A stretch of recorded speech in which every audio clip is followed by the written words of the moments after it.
Hey! Before you get started, hit that subscribe button. Oh, hit that like button too. Thank you.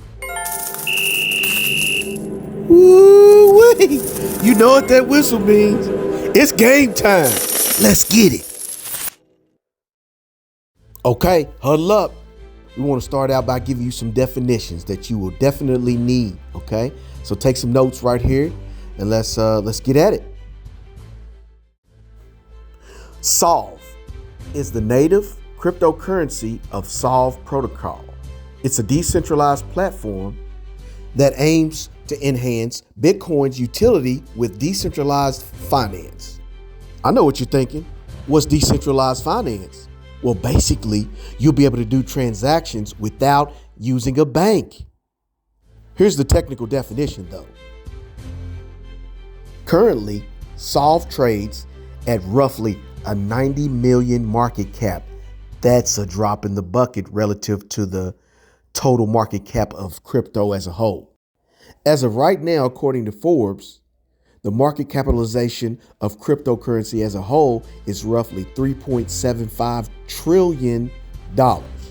So what that says is there's plenty of room for growth in both the market as a whole and SOLV. Tokenomics. It's the study of economic factors that affect the value of a crypto. All right.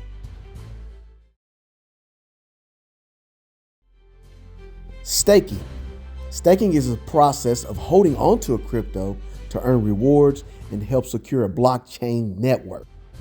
Be sure to stay tuned in from beginning to end. We got important content all the way through.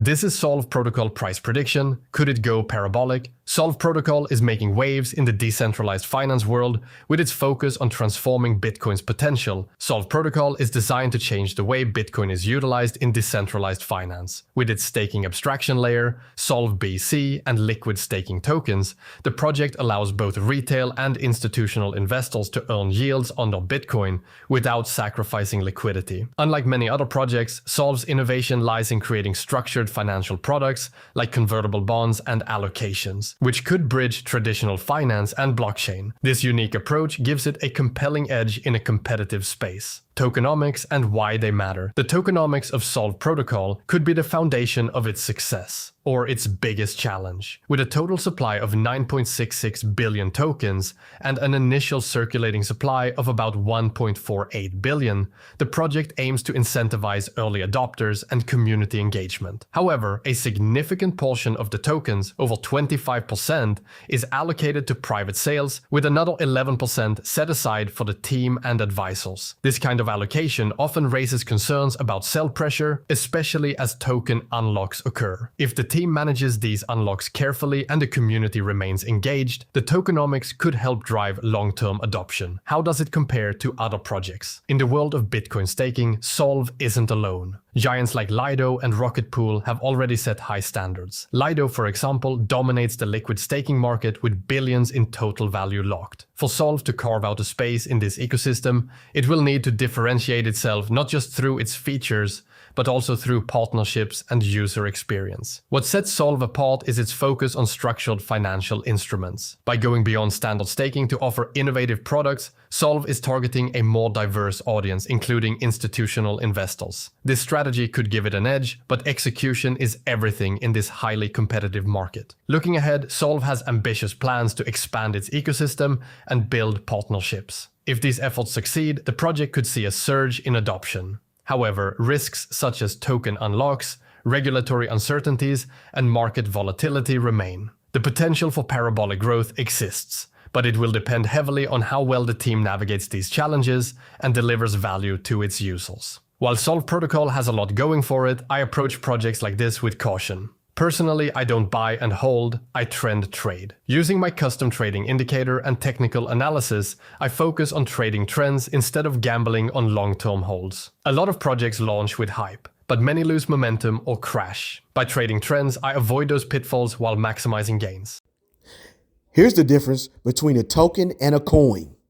The way that I see it, you can either buy your own car and have to manage that car, like keep it up to date, change the oil, replace the tires, all that stuff. It's overall responsibility to keep that car because it is yours. Well, the alternative is that you could rent a car. This means you can borrow a car for a monthly payment, and in that case, you can use it for whatever purposes you might need. You just pay the owner the rent for using that car, and then you don't have to worry about any of the issues. Depending on the different factors in your life, you would have to choose the one that best fits your needs and which one was wiser to go with. For example, you may not have a bunch of cash to buy a new car outright, or maybe you were just super busy and you don't want to take care of the maintenance. Well, if you think of this analogy, it's pretty much the same as the differences between a coin and a token. A coin uses its own blockchain to keep track of all the data, which in our car analogy would be owning the car. When it comes to a token though, you are using someone else's coin's blockchain as your infrastructure, while you basically pay rent. When you create a token, you don't have to create the blockchain, write the full code, and worry about how it should be validated. Instead, you just create the token and it runs on that blockchain. The best example for this video would be Ethereum. Ethereum is its own blockchain that both stores value and validates transactions. Ethereum's team has been working very hard the past few years on improving the entire system, updating how it works, and patching vulnerabilities. An Ethereum token, or an ERC20 token, uses Ethereum's blockchain's capabilities as its backbone and infrastructure. For example, Basic Attention Token is an ERC20 token built on the Ethereum network. Now, the team decided it was not large enough to create their own mainframe, but they wanted to create a system where users could reward the creators that they follow in a simple manner. Without going too deep into it, the Basic Attention Token team can focus on providing a great product, that is, the Brave browser, a web browser that automatically replaces a website's advertisements with advertisements that reward the creator with Brave. If this sounds confusing, we are actually creating a video on the Brave token soon, so make sure to hit the subscribe button and turn on bell notifications if you enjoy these educational animated videos and you want to reward our hard work. Anyways, by creating a token, the Brave team could rely on Ethereum's network to provide safety and stability while they focused on their own product. Also, you should know that a team of developers can migrate from a token to a coin if they decide that their project is growing quick enough. If we think about Crypto.com, they recently just launched their own mainnet, which is a fancy way of saying they launched their own coin now, which is now validating their own transactions. See, they used to have a token, but it got so popular that they decided to create their own blockchain and branch off. So here's an important thing. You can't convert a token straight into a coin. You can create a coin that functions the same way and then create a bridge that will allow users to swap out their previous tokens for the new coins. In some cases, some coins like Leo are tokens on multiple networks. For example, Leo is on the Ethereum network, the Binance Smart Chain network, and the Hive network. Another important thing to know is that some coins are represented as tokens on other networks. For example, a few days ago, I bought something called Binance Peg Ethereum token on the Binance Smart Chain. I did not actually buy Ethereum, but instead I bought a representation of Ethereum on the Binance Smart Chain network that mimics the price of Ethereum. You might be wondering why I did this. Well, a regular Ethereum transaction is around $20 right now. However, a transaction on the Binance Smart Chain is only 50 cents, so it is much more affordable to trade a representation of Ethereum on the Binance Smart Chain network. You can kind of think about it like if you buy a stock of gold. You own the stock, but all it does is represent the gold. At any time, you can cash out that stock for a piece of gold. So it's basically gold, at least for trading purposes. I hope that this isn't too confusing. So while that is a simple version of it, there are a few different types of tokens that we can use to categorize the purpose of each token. Let me go over a couple examples here, and maybe you'll get the hang of it if you haven't already. So number one, platform tokens. Platform tokens are created to support a decentralized application on the blockchain. For example, Uniswap is a decentralized application that allows users to swap out Ethereum tokens for other Ethereum tokens. And even though they are a decentralized app, they also have their own token, the Uniswap token. This token is given out to those who invest in their platform, and it has the promise that eventually token holders can vote on changes in the future, and maybe even earn some of the profits from the trades. Next up, we have number two, which is security tokens. Security tokens are minted to represent ownership of another asset. For example, say you wanted to buy gold, but you didn't actually want to hold the gold. Someone could create a token that is tracked to the price of gold. So instead of actually owning the gold, you owned a representation of it, which technically would be much safer because it is much more difficult to hack an Ethereum token than it is to break into someone's house. Now the tricky part here is that there should be a real asset behind it. For example, I could create a gold token, ask you to invest in it, and not have any gold. Next up, we have number three, which are transaction transactional tokens. Transactional tokens are used as a fast and easy way to transfer money. If we think of the coin XDAI, it is currently pegged to the United States dollar, and it's easy for people to pay for, say, maybe coffee, or buying that shirt you like at that local store. You can use it the same as cash. However, the expenses of it are super low. Right now, the transaction fee is 0.000021 United States dollars, and that is ridiculously low. To give you an idea of how cheap that fee is, you could make over 47,000 transactions and only pay $1 in fees for them all. Try doing that on PayPal or through a bank wire. Number 4 is utility tokens. So utility tokens are tokens that have a value tied to their ownership. For example, Basic Attention Token is an Ethereum token that can be used to advertise on the Brave browser. In other words, if I wanted to advertise this YouTube channel on the Brave web browser, I could do so very easily with my Basic Attention Token. In other words, utility tokens can actually do something. Security tokens don't do anything, you just buy them and hold them, but a utility token can actually be used for a commercial intent. Lastly, we have number 5, which is governance tokens. Governance tokens allow token holders to vote on certain things. For example, Uniswap could be a governance token in a future version of the Uniswap exchange. Token holders could choose to vote to raise the fee of a Uniswap trade from 0.3% to 0.6%, and everyone with a token would be allowed to vote on that change. The decision with the most votes chooses the winner, so you actually have more voting power by holding more tokens. Obviously, there's a pretty good reason to hold more tokens. By holding more, you can actually control the platform more, but this comes up with the problem of the authority being centralized. But we'll save that for another video. Now that we've went over the different types of tokens, hopefully you understand why we need them and how some of them work. Just want to let you know, if you feel compelled, hit that pause button for a second and send us a Cash App.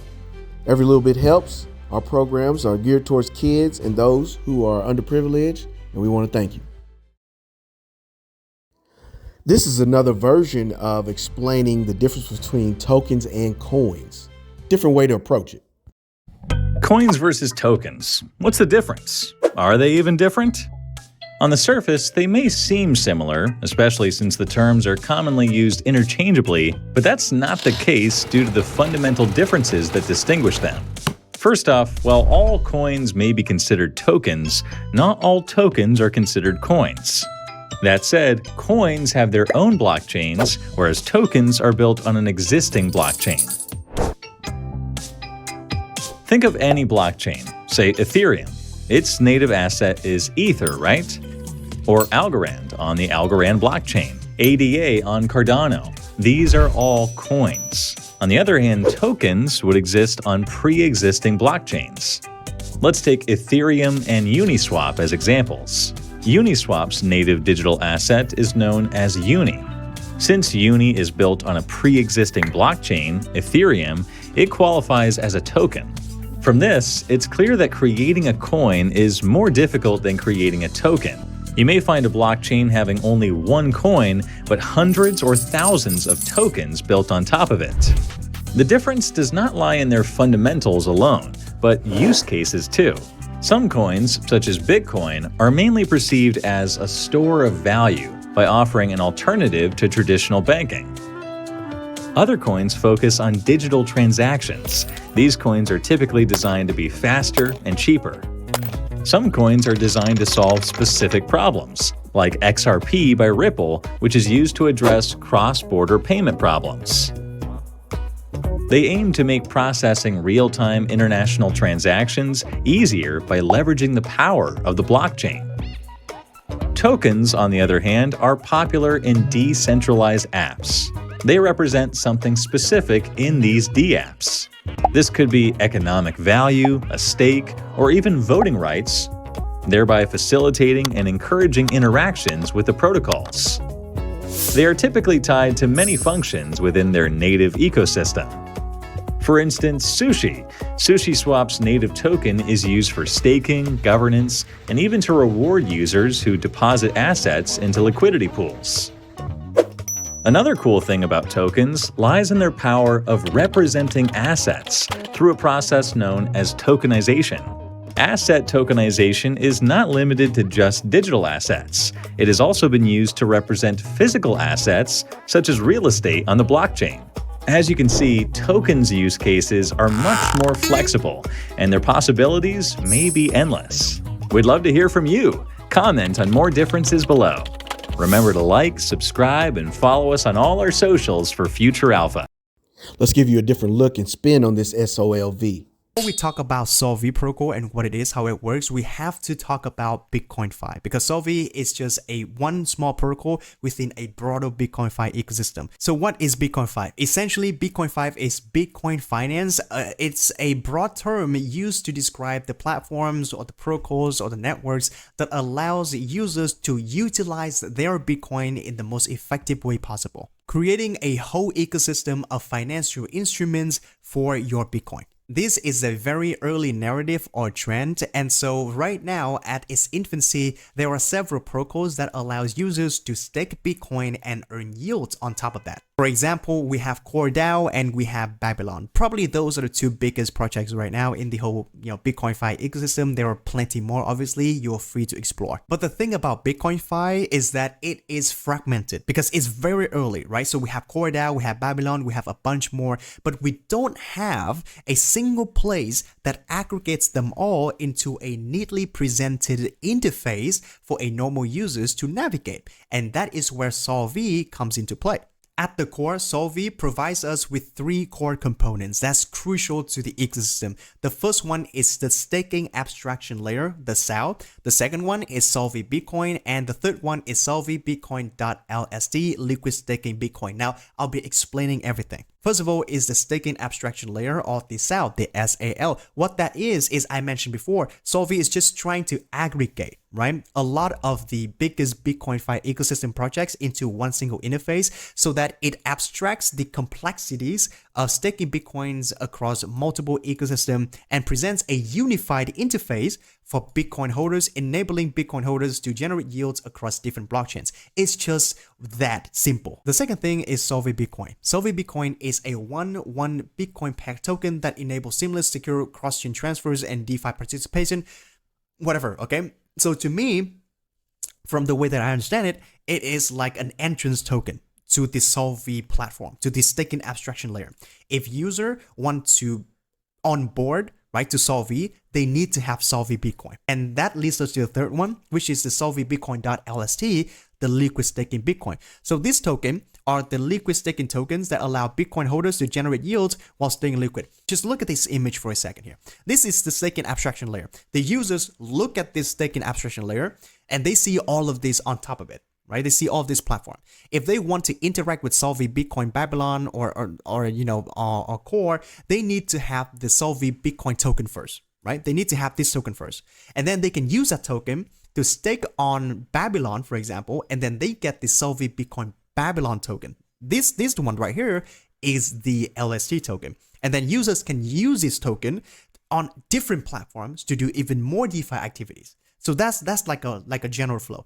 Get SOLV Bitcoin and then get SOLV Bitcoin liquid staking tokens. Like it can be this, it can be this, it can be this. And then you can use this liquid staking token, explore more DeFi possibilities, right? Some of you might ask, why do we need an abstraction layer? Why do we need SOLV, an aggregator? Why can't we just stake directly on Babylon and then, explore more DeFi opportunities? Why do we have to go through SOLV? For what? Well, basically, it's fragmented, right? If you want to stake on Core, for example, here's what you need to do, right? You need to connect your Bitcoin wallet, right? Obviously, for a normal users like me, I don't have a Bitcoin wallet. I have my Bitcoin on Binance Smart Chain, on Binance, right? So how am I going to do that on Core? Well, I need a Bitcoin wallet, and then I need to bridge my Bitcoin on Binance Smart Chain to the Bitcoin network on Core, right? Core network, and then I need to buy Core, and then I can stake. So a lot of extra steps to do that. And if I wanted to do it on Babylon, for example, the process is like similar. I have to bridge my Bitcoin to Babylon, and then I can stake. I don't want to do that. Okay, I have my Bitcoin in my Binance Smart Chain. I want to stay in Binance Smart Chain. I don't want to bridge to different network, and then I don't want to manage my Bitcoin in two different protocols. It's very hard for me to do so. We always try to work to give you a bunch of different perspectives. Here's another one. Today we are looking at SOLV protocol. So SOLV protocol up 1000% in the last 24 hours. And you know that if something like that happens, it's usually because they just got listed on a huge platform.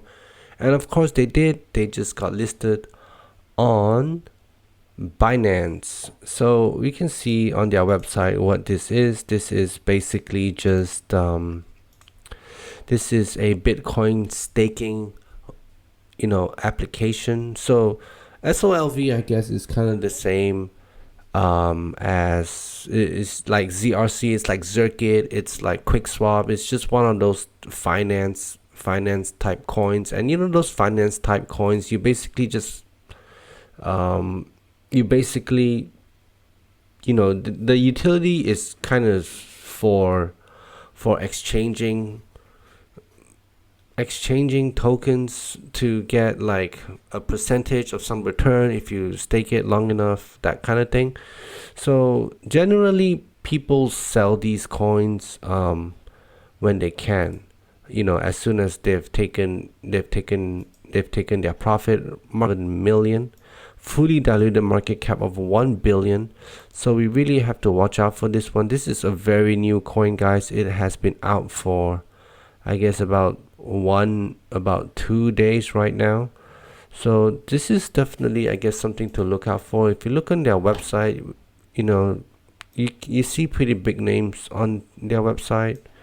Stay tuned in. We're almost in the home stretch. This is how to buy SOLV protocol step by step. The project is not yet listed, and that's a good thing. It gives you time to prepare. Waiting for an official exchange listing ensures you're buying the real token, directly from a trusted source, minimizing the risks of scams or counterfeit tokens. Exchanges also provide better security for your transactions and often include features like order books, price tracking, and support for secure wallet integrations. To stay ahead, I recommend signing up on the exchanges I've listed below. These platforms are known for listing new projects early, giving you an edge to act quickly when SOLV protocol becomes available. Step 1. Pick an exchange. There are many options out there, but the key is finding the one that's user-friendly, secure, and offers competitive fees.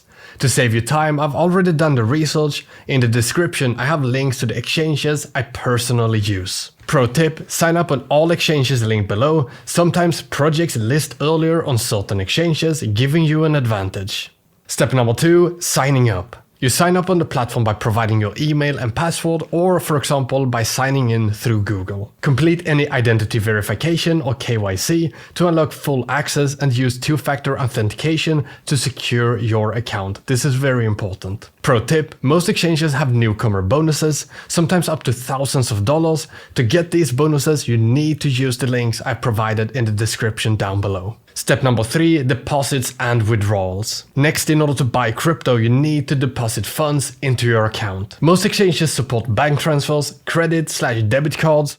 Personally, I use credit cards for anything below $2,000 and bank transfers for larger $10,000 plus transactions, especially when withdrawing big amounts of profit. Pro tip, always deposit just slightly more than you plan to spend. Transaction fees can leave you short if you deposit the exact amount, and most projects are traded using the USDT currency. Step number 4, transferring your funds. In order to buy the crypto with your funds, they need to be transferred to the spot trading wallet. And then you navigate to the spot trading section, where you then can search for your trading pair. Pro tip, bookmark the official page to avoid phishing sites. Step number 5, you place your order. Decide how much you want to buy. You can use a market order to buy at the current price. Then you confirm the transaction and you're done. Pro tip, a lot of traders trade using leverage. Leverage increases the amount you buy, but it comes with additional risk. If you want to get into leverage trading, I suggest watching my series on how I personally trade using leverage. And of course, if you want to see how I'm personally trading specific projects for massive gains, subscribe and check the links below to our trading community. Thank you. We love all our subscribers. You are the absolute best. We appreciate it. We're going to keep on working hard to bring you more content that is valuable and makes a difference in your life. Again, we appreciate you and everything you do. We did it again. Coach Hen, baby. Be sure to do your due diligence. Before making purchases, adjust your risk tolerance for your situation. All situations are different. So again, do your homework. Thanks.